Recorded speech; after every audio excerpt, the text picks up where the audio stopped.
Hi everyone, welcome to Vishali creations. నేను మీ విశాలిని. ఎలా ఉన్నారు?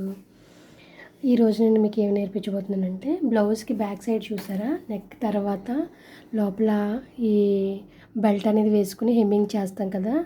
చాలామంది అయితే పైపింగ్ వేసేస్తున్నారు. నేను చాలా వరకు పైపింగే వేస్తాను, కానీ ఒక్కొక్క బ్లౌజ్కి పైపింగ్ వేయలేని బ్లౌజులకి చాలామంది ఇలా బెల్ట్ వేయండి అన్న వాళ్ళకి ఇలా హెమ్మింగ్ చేయాలంటే చాలా టైం పడుతుంది. మనకి హెమ్మింగ్ చేయక్కర్లేకుండా హెమ్మింగ్ చేయకుండా మిషన్ కుట్టు వేసేస్తే బయటికి కనిపించేస్తుంది కదా. బయటికి కనిపించకుండా హెమ్మింగ్ చేయక్కర్లేకుండా ఎలాగో ఈ వీడియోలో చూద్దాం. మనం నార్మల్గా బ్లౌజ్కి బ్యాక్ సైడ్ స్టిచ్ చేసుకుంటాం కదా, అతికేసుకుంటాం కదా లైనింగ్, సేమ్ అలాగే అతికేయాలి. ఫస్ట్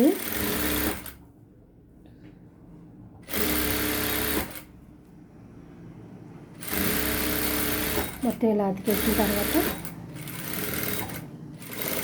ఈ కొంచెం ఎక్స్ట్రా ఏదైతే ఉందో ఇదంతా కట్ చేసుకో. ఓకే, ఇలా కట్ చేసిన తర్వాత మనం ఏదైతే పీస్ జాయిన్ చేయాలనుకుంటున్నామో అది తీసుకొని నార్మల్గా మనం ఎప్పుడు బెల్ట్ ఎలా తిప్పుతామో సేమ్ యాజ్ ఇట్ ఈజ్ అలా తిప్పేయడమే.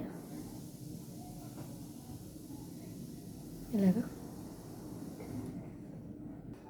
ఇలా అతికేసిన తర్వాత మళ్ళీ పై కుట్టు సేమ్ యాజ్ ఇట్ ఈజ్ మనం నార్మల్గా ఎలా వేసుకుంటాం అలాగే సేమ్ పై కుట్టు కూడా వేసుకొని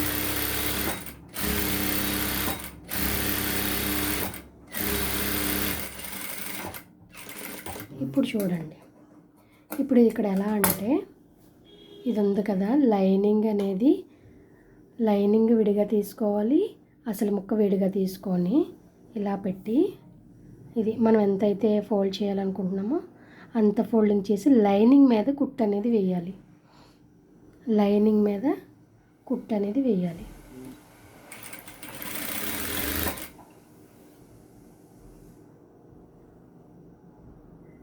ఇలా ఫోల్డ్ చేసి నీట్గా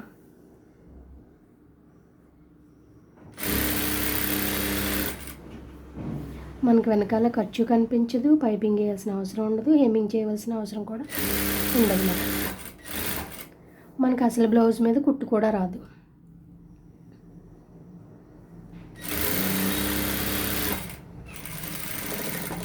ఇలా నీట్ కుట్టు వేసుకున్న తర్వాత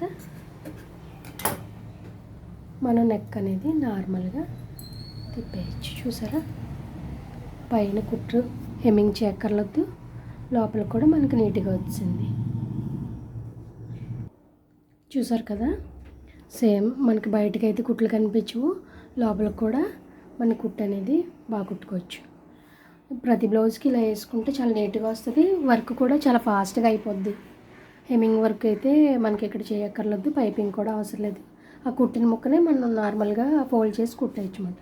ఈ వీడియో కనుక మీకు నచ్చినట్లయితే లైక్ చేయండి, షేర్ చేయండి, సబ్స్క్రైబ్ చేయండి. Thank you, bye bye.